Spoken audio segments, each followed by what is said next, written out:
Conselhos sobre saúde. Capítulo 1. A necessidade do mundo. Multidões em angústia. Ao ver Cristo, a multidão que se reunia em torno dele teve grande compaixão deles, porque andavam desgarrados e errantes, como ovelhas que não têm pastor. Cristo via as enfermidades, as dores, a carência e degradação das multidões que lhe embargavam os passos. Eram-lhe apresentadas as necessidades e misérias da humanidade em todo o mundo. Entre os mais altos e os mais humildes, os mais honrados e os mais degradados, via almas anelando as próprias bênçãos que ele viera trazer, almas que necessitavam apenas conhecer-lhe a graça para se tornarem súditos de seu reino. Então disse aos seus discípulos: A seara é realmente grande, mas poucos os ceifeiros. Rogai, pois, ao Senhor da seara, que mande ceifeiros para a sua seara. Hoje existem as mesmas necessidades. O mundo carece de obreiros que trabalhem como Cristo fazia pelos aflitos e pecadores. Há, na verdade, uma multidão a ser alcançada. O mundo está cheio de doenças, sofrimentos, misérias e pecados, cheio de criaturas necessitadas de quem delas cuide, o fraco, o desamparado, o ignorante, o degradado. No caminho da destruição, muitos dos jovens desta geração, entre as igrejas, as instituições religiosas e os lares professamente cristãos, estão escolhendo o caminho da destruição. Devido a hábitos de intemperança, trazem doenças sobre si mesmos e, movidos da ganância de ganhar dinheiro para as satisfações pecaminosas, caem em práticas desonestas. Arruinam a saúde e o caráter. Separados de Deus e rejeitados pela sociedade, essas pobres almas sentem-se destituídas de esperança tanto para esta vida como para a futura. O coração dos pais é quebrantado. Os homens falam desses errantes como de casos desesperançados, mas Deus os contempla, terna e compassivamente. Compreende todas as circunstâncias que os levaram a cair em tentação. Esta é uma classe que demanda trabalho em seu favor. Abundam a pobreza e o pecado. Perto e longe há almas, não somente jovens, mas de todas as idades, na pobreza e na miséria, imersas no pecado e vergadas ao sentimento da culpa. É a obra dos servos de Deus buscar essas almas, orar com elas e por elas, e levá-las passo a passo ao Salvador. Os que não reconhecem os direitos de Deus, porém, não são os únicos que se acham em aflição e necessitados de auxílio. No mundo atual, esse mundo onde reinam o egoísmo, a ganância e a opressão, muitos dos verdadeiros filhos do Senhor se acham necessitados e aflitos. Muitos estão nos lugares humildes e miseráveis, rodeados de pobreza, doença e culpas, suportando pacientemente o próprio fardo de sofrimento e procurando confortar o desalentado e ferido pelo pecado que lhe está em torno. Muitos deles são quase desconhecidos às igrejas ou aos ministros. São, no entanto, luzes do Senhor, brilhando por entre as trevas. Desses tem o Senhor especial cuidado e chama seu povo a que lhe sirvam de mão auxiliadora no suprir-lhes as faltas. Onde quer que haja uma igreja, deve-se dispensar especial atenção a procurar essa classe e ajudá-la. As necessidades dos ricos. E ao mesmo tempo que trabalhamos pelos pobres, devemos dar atenção também aos ricos, cujas almas são igualmente preciosas aos olhos de Deus. Cristo trabalhou por todos quantos lhe ouviam a palavra. Buscava não somente o publicano e o rejeitado, como o rico e o culto fariseu, o nobre judeu e a autoridade romana. O homem rico necessita de que se trabalhe com ele no amor e temor de Deus. Muito frequentemente, ele confia em suas riquezas e não sente o próprio perigo. Os bens do mundo, confiados pelo Senhor aos homens, são muitas vezes fonte de grande tentação. Milhares são assim levados a pecaminosas condescendências que os confirmam em hábitos de intemperança e vício. Entre as arruinadas vítimas da miséria e do pecado, encontram-se muitos que dantes se achavam de posse de riquezas, homens de vocações e situações várias na vida.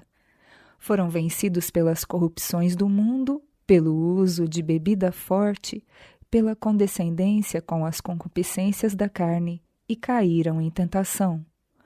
Ao mesmo tempo que esses caídos nos despertam compaixão e requerem nosso auxílio, não devemos também dedicar alguma atenção aos que ainda não desceram às profundezas, mas estão pondo os pés na mesma estrada? Milhares há que ocupam posição de honra e utilidade, os quais estão cedendo a hábitos que significam ruína para o corpo e a alma. Não se deve fazer o mais diligente esforço a fim de os esclarecer? Ministros do Evangelho, estadistas, escritores, homens de fortuna e de talento, homens de vasta capacidade na esfera dos negócios e de energia para serem úteis, acham-se em perigo mortal por não verem a necessidade de estrita temperança em tudo. Importa chamar-lhes a atenção para os princípios de temperança, não de maneira estreita ou arbitrária, mas em face do grande desígnio de Deus para a humanidade. Pudessem os princípios da verdadeira temperança lhes ser assim apresentados, e muitos membros das classes mais elevadas reconheceriam seu valor e os acolheriam de coração. Voltar-se para as riquezas terrenas. Há outro perigo, a que as classes abastadas se acham especialmente expostas, e também aí há um campo para a obra médico-missionária. Multidões prósperas no mundo e que nunca descem às formas comuns de vício são ainda levadas à destruição pelo amor das riquezas. Absorvidas com os tesouros terrenos que possuem, são insensíveis aos reclamos de Deus e às necessidades de seus semelhantes. Em vez de considerar a própria riqueza como um talento a ser empregado para a glória de Deus e o erguimento da humanidade, olham-na como um meio de condescender consigo mesmos e de se glorificarem a si. Ajuntam casa a casa, terra a terra, enchem suas moradas de luxos, ao passo que a necessidade caminha pelas ruas e ao seu redor tudo são criaturas humanas, mergulhadas na miséria e no crime, na doença e na morte. Os que assim se dedicam a servir ao próprio eu, desenvolvem em si não os atributos de Deus, mas os de Satanás. Tais pessoas se acham carecidas do Evangelho. É preciso que volvamos os seus olhos da vaidade das coisas materiais para contemplar a preciosidade das riquezas eternas. Precisam aprender a alegria de dar, a bênção de serem colaboradores de Deus. As pessoas dessa classe são muitas vezes as de mais difícil acesso, mas Cristo abrirá caminhos pelos quais possam ser alcançadas. Que os mais sábios, mais confiantes, mais esperançosos obreiros procurem essas almas. Com a sabedoria e o tato nascidos do divino amor, com a cortesia e a delicadeza que resultam unicamente da presença de Cristo na alma, trabalhem eles, pelos que, deslumbrados pelo brilho das riquezas terrenas, não veem a glória dos tesouros celestes. Estudem os obreiros a Bíblia com eles, forcejando por introduzir-lhes a verdade sagrada no coração. Lede-lhes as palavras de Deus, mas vós sois dele em Jesus Cristo, o qual para nós foi feito por Deus sabedoria e justiça, e a santificação e redenção. Assim diz o Senhor: não se glorie o sábio na sua sabedoria, nem se glorie o forte na sua força. Não se glorie o rico nas suas riquezas, mas o que se gloriar, glorie-se nisto, em me conhecer e saber que eu sou o Senhor, que faço beneficência, juízo e justiça na terra, porque destas coisas me agrado, diz o Senhor. Em quem temos a redenção pelo seu sangue, a remissão das ofensas, segundo as riquezas da sua obra. O meu Deus, segundo as suas riquezas, suprirá todas as vossas necessidades em glória, por Cristo Jesus. Tal apelo, feito no Espírito de Cristo, não será considerado impertinente. Impressionará o espírito de muitos da classe mais elevada, mediante esforços feitos com sabedoria e amor, muito rico poderá ser despertado para o senso de sua responsabilidade para com Deus. Quando se faz claro que o Senhor espera que eles, como representantes seus, aliviem a humanidade sofredora, muitos corresponderão e darão de seus meios e simpatia para benefício dos pobres.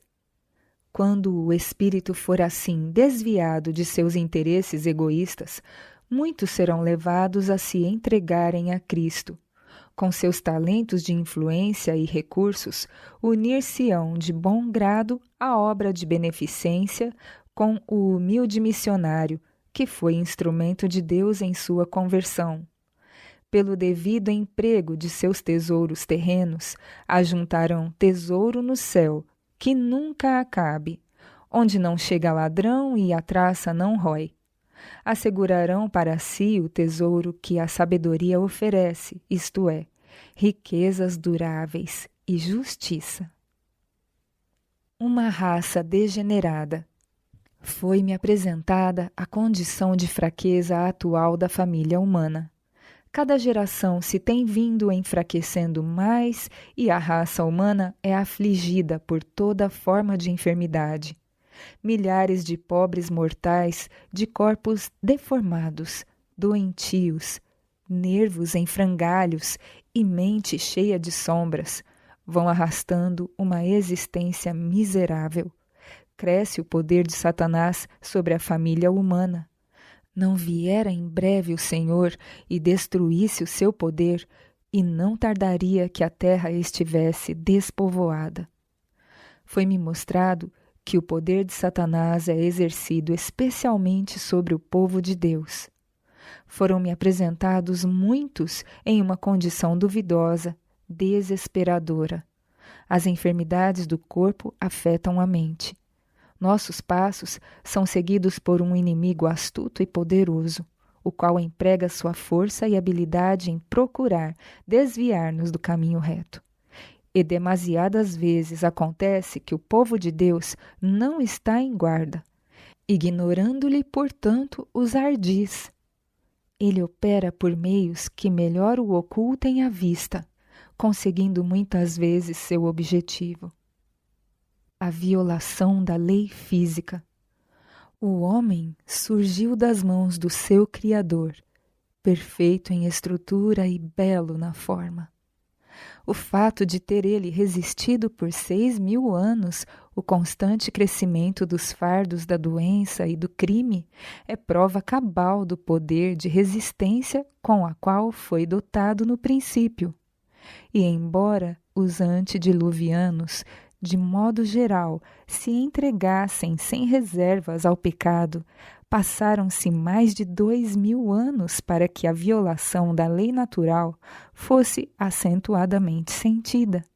não tivesse Adão originalmente possuído maior poder físico do que os homens possuem agora, e a presente raça ter-se-ia tornado extinta. Através de sucessivas gerações desde a queda, a tendência tem sido continuamente descendente. A doença tem sido transmitida de pais a filhos por sucessivas gerações. Mesmo as criancinhas de berço sofrem em consequência dos males originados pelos pecados dos seus pais. Com poucas exceções, os patriarcas desde Adão até Noé viveram aproximadamente 1000 anos. Desde então, a duração média da vida tem decrescido.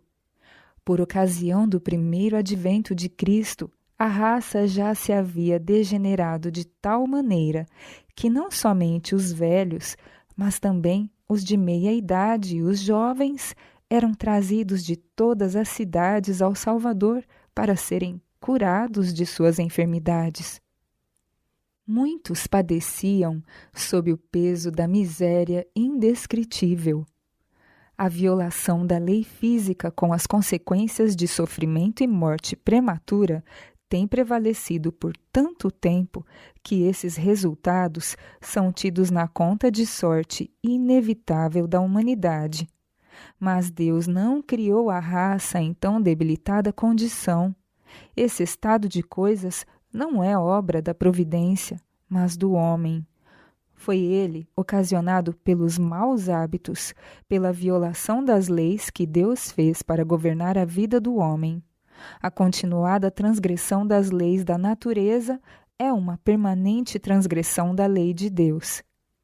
Tivessem os homens sido sempre obedientes à lei dos 10 mandamentos, procurando viver os princípios desses preceitos, a maldição das enfermidades que agora inundam o mundo não existiria.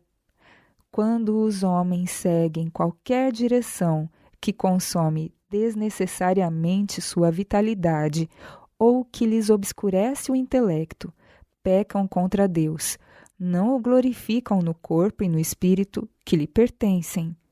Muito embora o insulto que o homem lhe tem feito, o amor de Deus ainda se estende à raça, e ele permite que a luz brilhe, capacitando o homem a ver que, para que possa viver uma vida perfeita, ele precisa obedecer às leis naturais que lhe governam o ser. Quão importante é, então, que o homem ande nessa luz, exercitando todas as suas faculdades, tanto do corpo como da mente, para a glória de Deus. O povo de Deus deve permanecer puro. Achamo-nos em um mundo contrário à retidão ou à pureza de caráter, e especialmente ao crescimento na graça. Em tudo o que olhamos, observamos poluição e corrupção, deformidade e pecado. Quão oposto é tudo isso à obra que deve ser executada em nós justamente antes de recebermos o dom da imortalidade. Os eleitos de Deus devem permanecer incontaminados em meio da corrupção prevalecente ao seu redor nestes últimos dias. Seu corpo deve tornar-se santo, puro seu espírito. Se esta obra deve ser realizada, deve ela ser empreendida imediatamente, zelosa e inteligentemente. O Espírito de Deus terá que exercer perfeito controle, influenciando cada ação. A reforma da saúde é um dos ramos da grande obra que deve preparar um povo para a vinda do Senhor. Ela está tão estreitamente relacionada com a mensagem do terceiro anjo quanto a mão o está com o corpo. A lei dos 10 mandamentos tem sido considerada levianamente pelo homem. Todavia, o Senhor não irá punir os transgressores dessa lei sem primeiro enviar-lhes uma mensagem de advertência. Os homens e as mulheres não podem violar as leis naturais ao serem condescendentes para com o apetite depravado e paixões licenciosas sem violarem a lei de Deus. Portanto, Ele permitiu que a luz da reforma da saúde brilhe sobre nós, para que possamos compreender a pecaminosidade da transgressão das leis que Ele estabeleceu em nosso próprio ser. Nosso Pai Celestial vê a deplorável condição dos homens que estão, muitos deles, por ignorância, menosprezando os princípios de saúde. É com amor e compaixão para com a raça que Ele faz com que a luz sobre a reforma de saúde brilhe. Ele proclama a sua lei e a penalidade desta, a fim de que todos possam ficar sabendo aquilo que é para o seu maior proveito. Proclama a sua lei de maneira tão distinta e a torna tão saliente qual a cidade edificada sobre o monte. Todos os seres inteligentes podem entendê-la se desejarem. Cada um responde por si. A loucura da ignorância. Tornar clara a lei natural e insistir na obediência a ela é obra que acompanha a mensagem do terceiro anjo.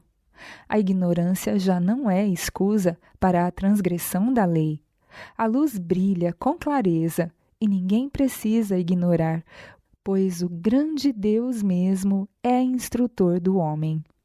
Todos estão obrigados pelo mais sagrado dever a dar atenção à filosofia saudável e à experiência genuína que Deus lhes está agora proporcionando com relação à reforma da saúde.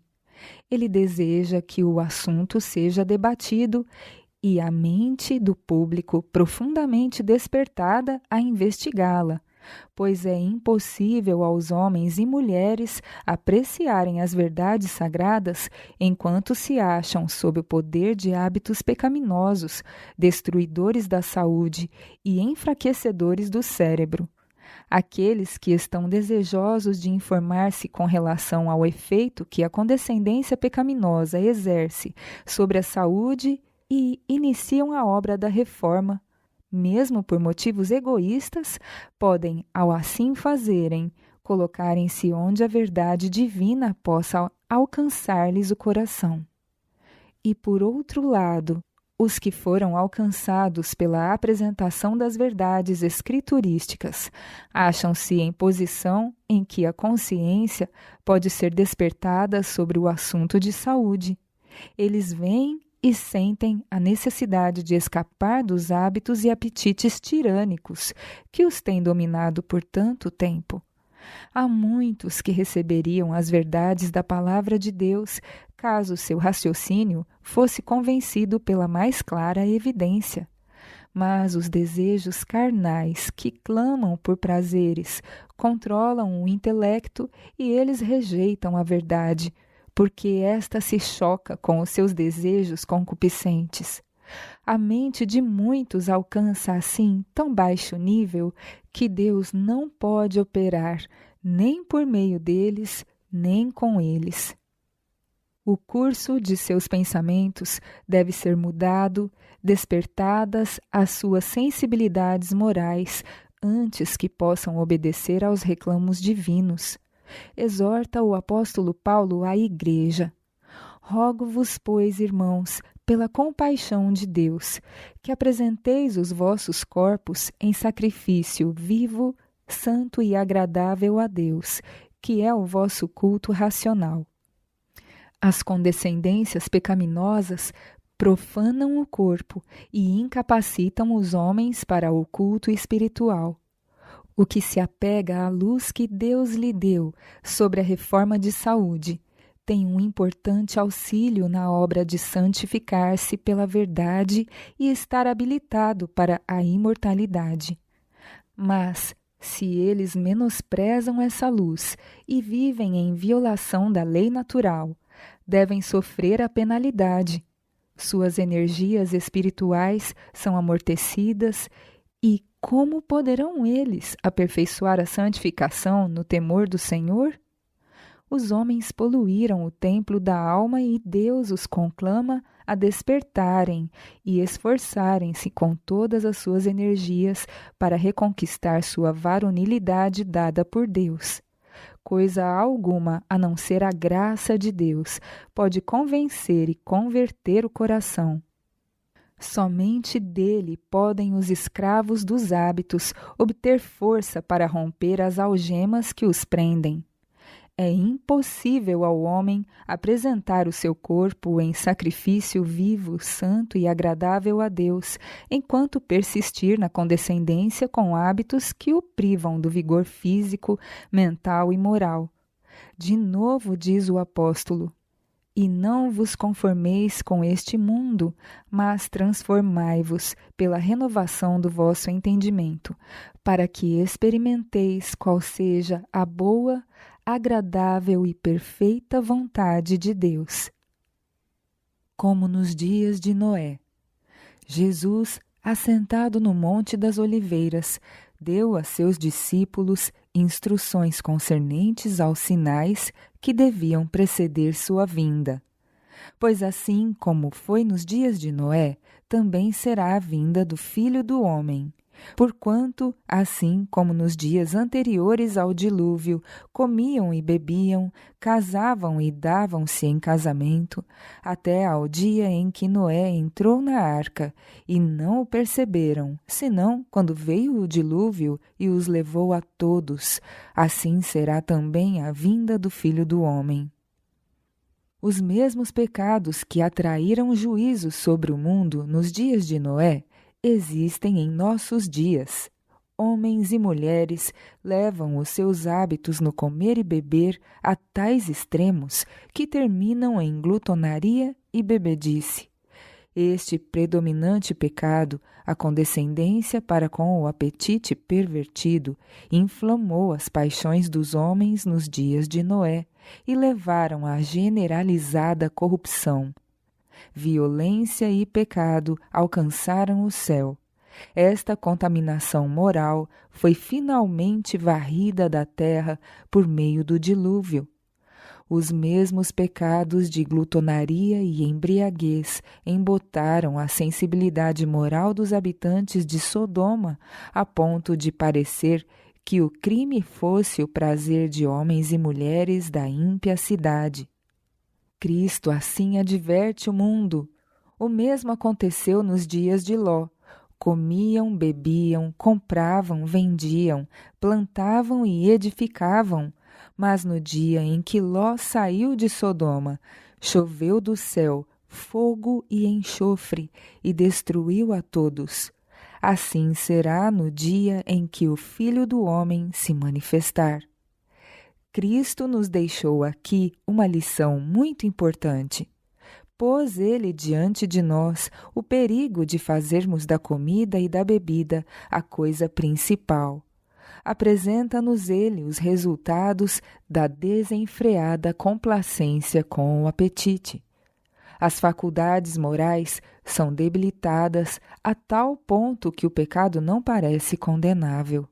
O crime é considerado com leviandade e a paixão controla a mente, até que, afinal, os bons princípios e impulsos são desarraigados e o nome de Deus é blasfemado. Todas essas coisas são o resultado do comer e beber em excesso. Esse estado de coisas é o mesmo apontado por Cristo como devendo existir em sua segunda vinda. O Salvador nos apresenta alguma coisa mais elevada por que lutar do que meramente o que comeremos ou o que beberemos ou com que nos vestiremos. Comer, beber e vestir-se são levados a tais excessos que se tornam crime.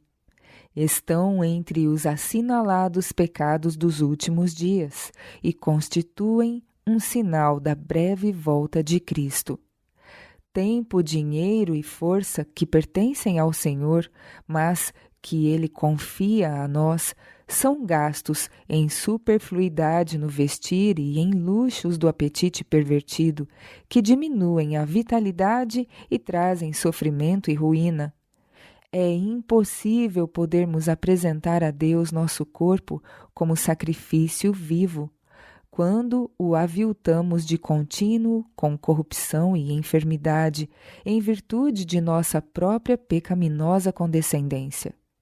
deve-se buscar mais conhecimento com respeito à maneira de comer, beber e vestir-se, assim como de preservar a saúde.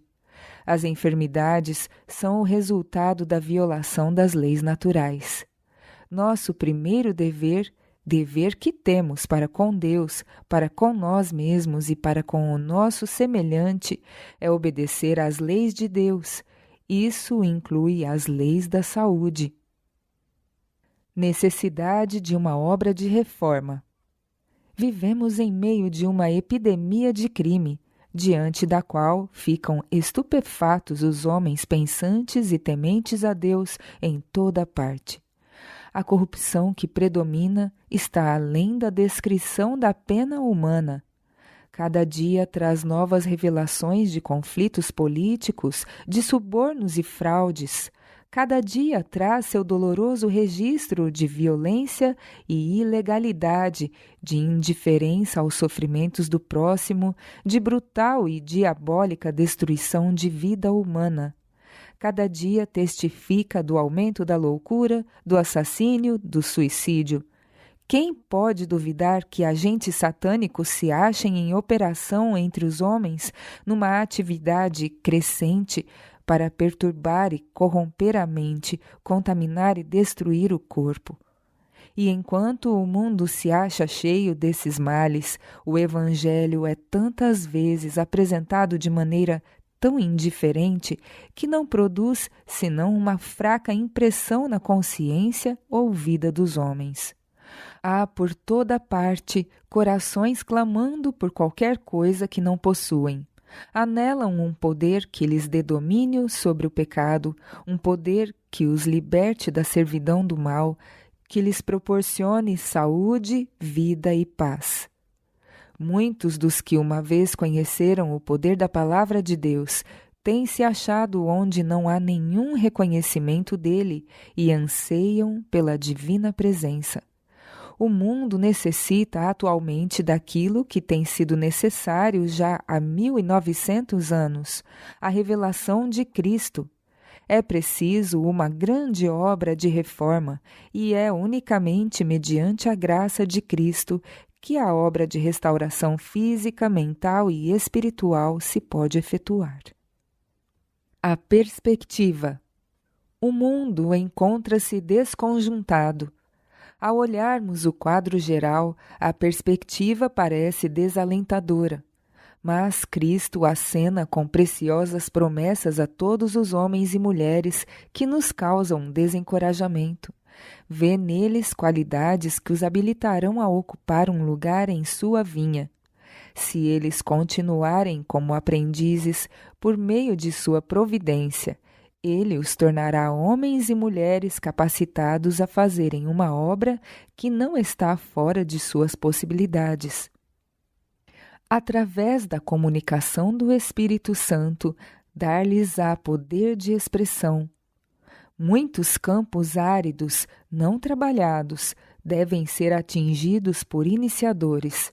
A brilhante perspectiva do campo mundial, como Jesus o viu, inspirará confiança em muitos obreiros que, se começarem em humildade e puserem o coração na obra, serão considerados como os homens indicados para o tempo e lugar. Cristo vê todas as misérias e desesperações do mundo, a visão do qual deprimiria alguns dos nossos obreiros de grande capacidade, com um sentimento de desânimo tão grande que eles não saberiam nem mesmo como começar a obra de guiar homens e mulheres ao primeiro lance da escada. Seus métodos formalistas são de pouco valor. Eles se colocariam sobre os lances mais baixos da escada, dizendo: "Subi onde estamos." Mas as pobres almas não saberiam onde colocar os pés. O coração de Cristo é confortado pela visão daqueles que são pobres no mais lato sentido do termo, confortado por sua visão daqueles que são maltratados, mas que são mansos, alegrado pelos aparentemente insatisfeitos e famintos pela justiça, pela incapacidade de muitos para começarem. Ele saúda, por assim dizer, o mesmo estado de coisas que desanimaria a muitos ministros. Ele corrige o nosso devotamento errôneo, dando o encargo da obra dos pobres e necessitados nos ásperos recantos da terra a homens e mulheres que possuem coração que pode sentir com os ignorantes e extraviados. O Senhor ensina a esses obreiros como encontrar aqueles a quem ele deseja auxiliar. Eles serão encorajados ao verem as portas se lhes abrirem, ao penetrarem em lugares nos quais poderão fazer trabalho médico missionário. Tendo pouca confiança própria, dão a Deus toda a glória. Suas mãos podem ser rústicas e inexperientes, mas o coração é suscetível à piedade. Eles estão possuídos de um ardente desejo de fazer alguma coisa que possa aliviar o infortúnio tão intenso, e Cristo está ao seu lado para ajudá-los. Ele opera por meio daqueles que descobrem misericórdia na miséria, ganho na perda de todas as coisas. Quando a luz do mundo passa, os privilégios aparecem em todas as adversidades. Ordem na confusão. O sucesso e a sabedoria de Deus naquilo que parecia ser uma falha. Meus irmãos e irmãs, aproximai-vos do povo em vosso ministério, animai aqueles que estão abatidos, considerai as calamidades como bênçãos disfarçadas, os infortúnios como mercês. Agi de maneira que desperteis confiança em lugar de desespero. Deus, a fonte de sabedoria e poder. A cada obreiro eu diria: marchai com humilde fé, e o Senhor irá convosco. Mas vigiai em oração. Este é o segredo do vosso trabalho. O poder é de Deus. Operai confiando nele, lembrando-vos de que sois co-obreiros seus. Ele é o vosso ajudador. Vossa força vem dele. Ele deve ser vossa sabedoria, justiça, santificação e redenção. Religião e saúde. O ponto de vista defendido por alguns de que a espiritualidade é prejudicial à saúde é sofisma de Satanás. A religião da Bíblia não é prejudicial à saúde, seja do corpo ou da mente. A influência do Espírito de Deus é o melhor remédio para as doenças. O céu é todo saúde, e quanto mais profundamente forem sentidas as influências celestiais, mais certa será a recuperação do crente inválido. Os verdadeiros princípios do cristianismo abrem perante todos uma fonte de inestimável felicidade. A religião é um manancial contínuo, do qual o cristão pode beber à vontade e jamais secar a fonte. A relação existente entre a mente e o corpo é muito íntima. Quando um é afetado, o outro também o é. O estado da mente afeta a saúde do sistema físico. Se a mente se acha despreocupada e feliz, em virtude da consciência de estar agindo corretamente e do senso de satisfação por estar promovendo a felicidade de outros, isso cria uma disposição que agirá sobre todo o organismo, produzindo uma circulação mais livre do sangue e dando tono a todo o corpo. A bênção de Deus é um poder salutar e aqueles que são copiosos em fazer o bem a outros perceberão essa maravilhosa bênção tanto no coração como na vida. Quando os homens que têm condescendido com maus hábitos e práticas pecaminosas se rendem ao poder da verdade divina, a aplicação dessa verdade ao coração faz reviver as energias morais, as quais pareciam paralisadas. O recebedor possui compreensão mais forte e mais clara do que antes, de haver ligado sua alma à rocha eterna. Até sua saúde física melhora pelo senso de sua confiança em Cristo. A bênção especial de Deus que repousa sobre o recebedor é por si mesma salutar e revigorante. Os que andam no caminho da sabedoria e santidade observam que a piedade para tudo é proveitosa, tendo a promessa da vida presente e da que há de vir. São sensíveis aos prazeres reais da vida e não se perturbam com infundados remorsos de horas desperdiçadas, nem com sombrios presságios, como as pessoas do mundo o fazem. Muitas vezes, quando não entretidas por algum divertimento excitante. A piedade não entra em conflito com as leis da saúde, mas está em harmonia com elas. O temor do Senhor é o fundamento de toda verdadeira prosperidade. O amor de Cristo, um poder vitalizante. Quando o Evangelho é recebido em sua pureza e poder, é uma cura para as moléstias originadas pelo pecado. O sol da justiça ergue-se trazendo cura nas suas asas. Todos os recursos do mundo não podem curar um coração quebrantado, nem comunicar paz de espírito, nem remover o cuidado, nem banir a enfermidade. A fama, o engenho, o talento são todos impotentes para alegrar um coração dolorido ou restaurar uma vida arruinada. A vida de Deus na alma, eis a única esperança do homem. O amor difundido por Cristo por todo o ser é um poder vitalizante. Todo o órgão vital, o cérebro, o coração, os nervos, esse amor toca, transmitindo cura. Por ele são despertadas para a atividade as mais altas energias do ser. Liberta a alma da culpa e da dor, da ansiedade e do cuidado que consomem as forças vitais. Vem com ele serenidade e compostura. Implanta na alma uma alegria que coisa alguma terrestre pode destruir, a alegria do Espírito Santo. Alegria que comunica saúde e vida. O modo de Cristo curar. Este mundo é um vasto hospital, mas Cristo veio curar os enfermos, proclamar liberdade aos cativos de Satanás. Era em si mesmo saúde e vigor. Comunicava sua vida aos doentes, aos aflitos, aos possessos de demônios. Não repelia ninguém que viesse receber seu poder vivificador. Sabia que os que lhe pediam auxílio haviam trazido sobre si mesmos a doença.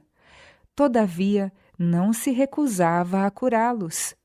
E quando a virtude que provinha de Cristo penetrava nessas pobres almas, sentiam a convicção do pecado e muitos eram curados de suas enfermidades espirituais, bem como das do corpo. O Evangelho possui ainda o mesmo poder, e por que não deveríamos testemunhar hoje idênticos resultados? Cristo sente as misérias de todo sofredor. Quando os espíritos maus arruinam o organismo humano, Cristo sente essa ruína. Quando a febre consome a corrente vital, ele sente a agonia e está disposto a curar o enfermo hoje, como quando se achava em pessoa na terra. Os servos de Cristo são seus representantes, instrumentos pelos quais opera. Ele deseja, por intermédio dos mesmos, exercer seu poder de curar. Na maneira por que o Salvador curava, havia lições para os discípulos. Uma ocasião, ungiu com terra os olhos de um cego, dizendo-lhe: Vai, lava-te no tanque de Siloé. Foi, pois, e lavou-se, e voltou vendo. A cura só se podia operar pelo poder do grande médico. Todavia, Cristo fez uso dos simples agentes da natureza. Conquanto não recomendasse as medicações compostas de drogas, sancionou o emprego de remédios simples e naturais. Há muitos dos aflitos que foram curados, disse Cristo. Não peques mais, para que te não suceda alguma coisa pior. Assim ensinou que a doença é o resultado da violação das leis de Deus, tanto naturais como espirituais. Não existiria no mundo a grande miséria que há se tão somente os homens vivessem em harmonia com o plano do Criador. Estas lições são para nós. Há condições que devem ser observadas por todos os que queiram conservar a saúde. Cumpre aprenderem todos quais são essas condições. Deus não se agrada da ignorância com respeito às suas leis, sejam naturais, sejam espirituais. Devemos ser co-obreiros seus para a restauração da saúde do corpo, bem como da alma. E devemos ensinar os outros a conservar e a recuperar a saúde, empregar para os doentes os remédios providos por Deus na natureza, bem como encaminhá-los àquele que, unicamente, pode restaurar. É nossa obra apresentar os doentes e sofredores a Cristo nos braços de nossa fé. Devemos ensinar-lhes a crer no grande médico, lançar mão de sua promessa e orar pela manifestação de seu poder. A própria essência do Evangelho é restauração, e o Salvador quer que induzamos os enfermos, os desamparados e os aflitos a se apoderarem de sua força. O poder do amor estava em todas as curas de Cristo, e unicamente participando desse amor pela fé podemos ser instrumentos para a sua obra. Se negligenciarmos pôr-nos em divina ligação com Cristo, a corrente de energia vitalizante não pode fluir em abundantes torrentes de nós para o povo. Houve lugares em que o próprio Salvador não pôde realizar muitas obras poderosas devido à incredulidade. Assim, agora, a incredulidade separa a Igreja de seu divino ajudador. Fraco é seu apego às realidades eternas. Por sua falta de fé, fica Deus decepcionado e é roubado de sua glória. O médico cristão como missionário. Aqueles em cujo coração Cristo habita possuirão amor pelas almas por quem ele morreu. Os que possuem verdadeiro amor a ele devem sentir um desejo ardente de fazer com que seu amor seja compreendido por outros. Entristeço-me ao ver quão poucos se preocupam realmente com os seus semelhantes que estão nas trevas. Alma alguma verdadeiramente convertida se assente como um despreocupado ocioso na vinha do Mestre. É dado a Cristo todo o poder no céu e na terra, e ele comunicará forças a seus seguidores para a grande obra de atrair os homens para si.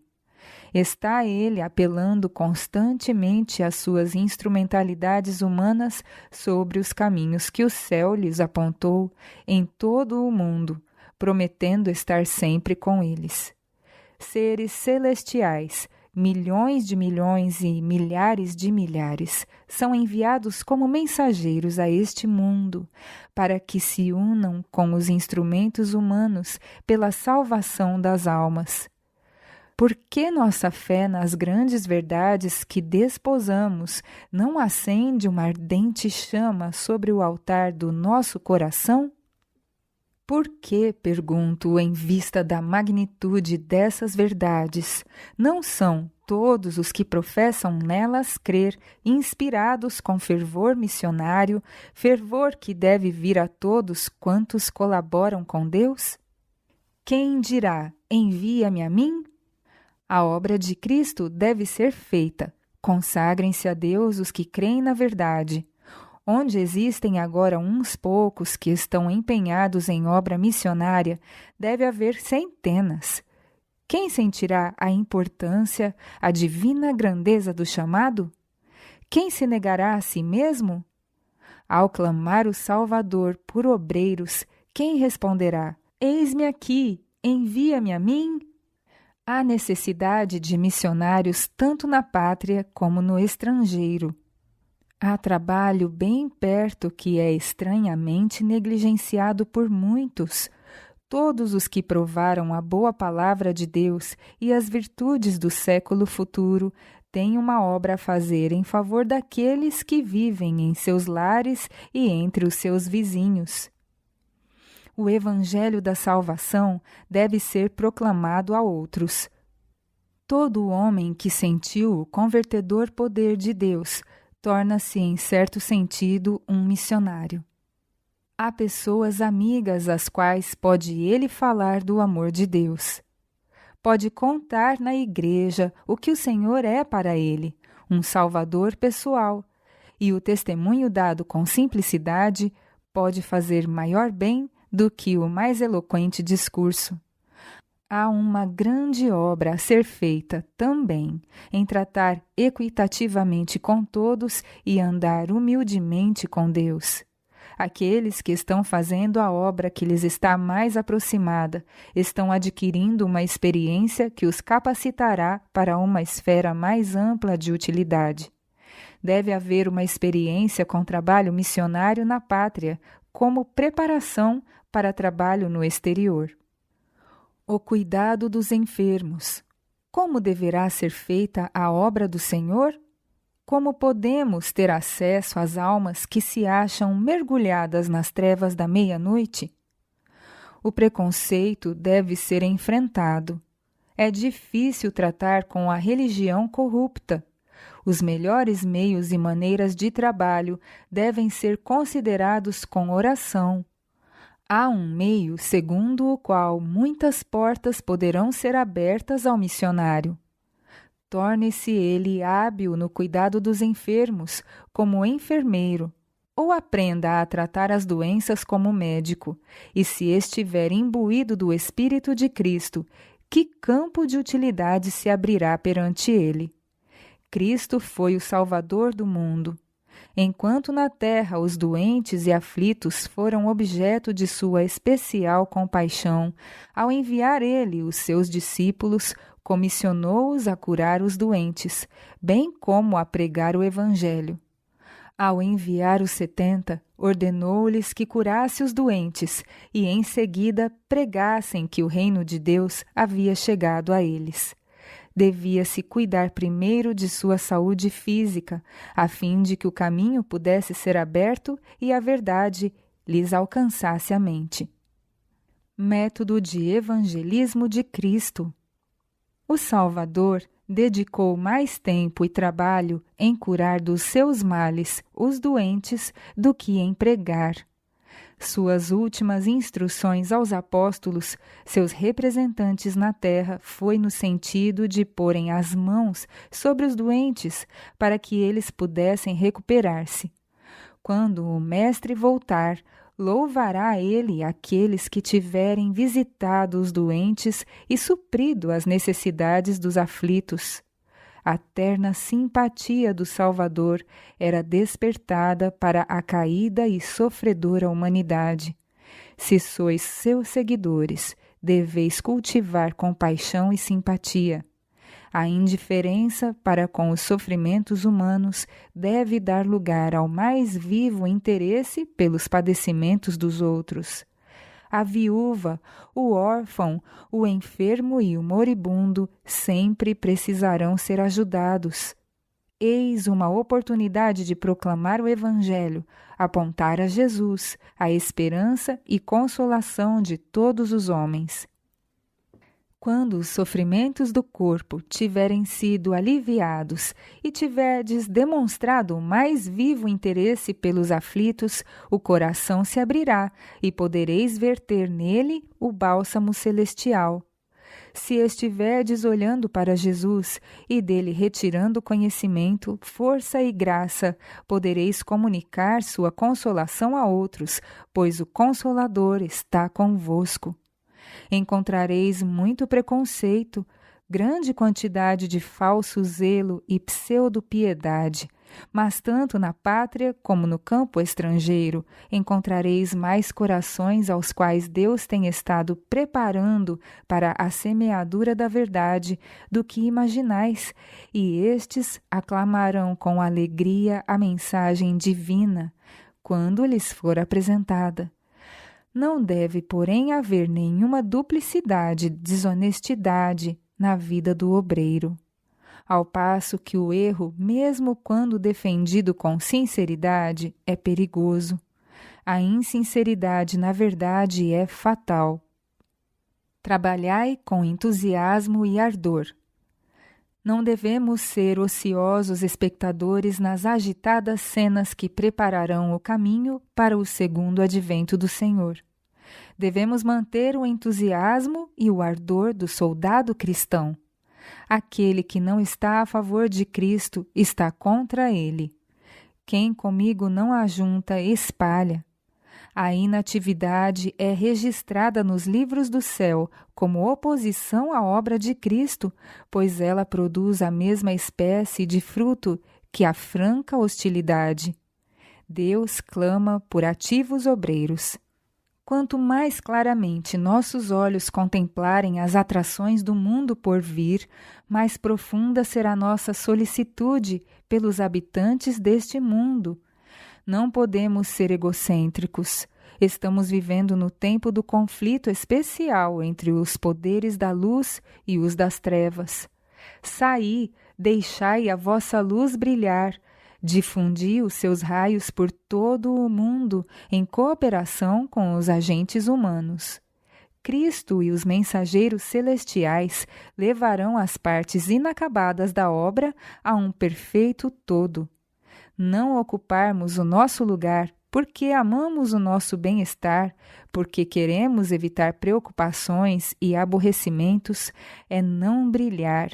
E quão terrível a culpa, quão terríveis as consequências. Deve haver aqueles que se estão preparando para ser médicos e enfermeiros missionários cristãos. Então serão abertas portas entre as famílias das classes mais altas, bem como entre as humildes. Todas as influências que pudermos controlar devem ser consagradas à obra. Da missão doméstica deve estender-se uma cadeia de luz viva e ardente para circundar o mundo, de maneira que cada voz e cada influência façam ecoar. O espírito e a esposa dizem: vem, e quem ouve diga: vem, e quem quiser tome de graça da água da vida. Efeitos dos maus hábitos. Há muito pouco poder moral no mundo cristão professo. Maus hábitos têm sido tolerados e leis físicas e morais têm sido desatendidas, até que o padrão geral de virtude e piedade se tornou excessivamente baixo. Os hábitos que rebaixam a norma de saúde física enfraquecem as forças mentais e morais. A tolerância para com apetites e paixões pervertidos exerce uma influência controladora sobre os nervos e o cérebro.